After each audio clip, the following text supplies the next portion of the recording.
তো ঝড় উঠুক না কেন, আমি তো ঝড় উঠাচ্ছি এখানে। অবশেষে রাষ্ট্রপতির পদ থেকে স্বেচ্ছায় পদত্যাগ করেছেন মোহাম্মদ শাহাবুদ্দিন। শুক্রবার বিকেলে তিনি সংবিধান অনুযায়ী জাতীয় সংসদের স্পিকারের কাছে নিজের পদত্যাগপত্র জমা দেন।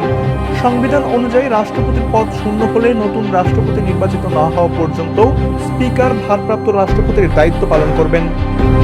মোহাম্মদ শাহাবুদ্দিনের বিদায়ের মধ্য দিয়ে শেষ হলো দেশের রাজনৈতিক ইতিহাসের একটি ব্যতিক্রমী অধ্যায়। মাত্র ৩ বছরের ব্যবধানে তিনি ৩টি ভিন্ন সরকারের শপথ বাক্য পাঠ করিয়ে বিরল নজির গড়েছেন। বাংলাদেশের ইতিহাসে এর আগে কোনো রাষ্ট্রপতির ক্ষেত্রে এমন ঘটনা ঘটেনি। ২০২৪ সালের ১১ জানুয়ারি দ্বাদশ জাতীয় সংসদ নির্বাচনের পর তিনি তৎকালীন প্রধানমন্ত্রী শেখ হাসিনা ও তার মন্ত্রিসভাকে শপথ বাক্য পাঠ করান। এরপর একই বছরের ৫ আগস্ট ছাত্র জনতার গণ অভ্যুত্থানে আওয়ামী লীগ সরকারের পতনের পর ৮ আগস্ট অধ্যাপক মোহাম্মদ ইউনূসের নেতৃত্বে গঠিত অন্তর্বর্তীকালীন সরকারকেও শপথ বাক্য পাঠ করান। পরে ২০২৬ সালের ১৭ ফেব্রুয়ারি জাতীয় সংসদ নির্বাচনের পর প্রধানমন্ত্রী হিসেবে তারেক রহমান ও তার মন্ত্রিসভার সদস্যদেরও শপথ বাক্য পাঠ করান তিনি।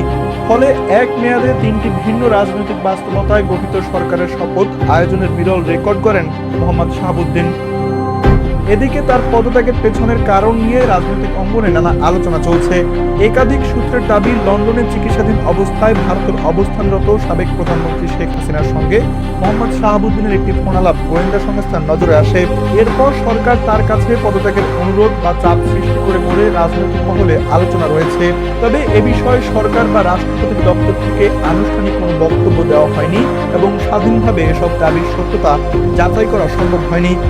রাষ্ট্রপতির পদত্যাগের পর এখন সংবিধান অনুযায়ী নতুন রাষ্ট্রপতি নির্বাচনের প্রক্রিয়া শুরু হবে।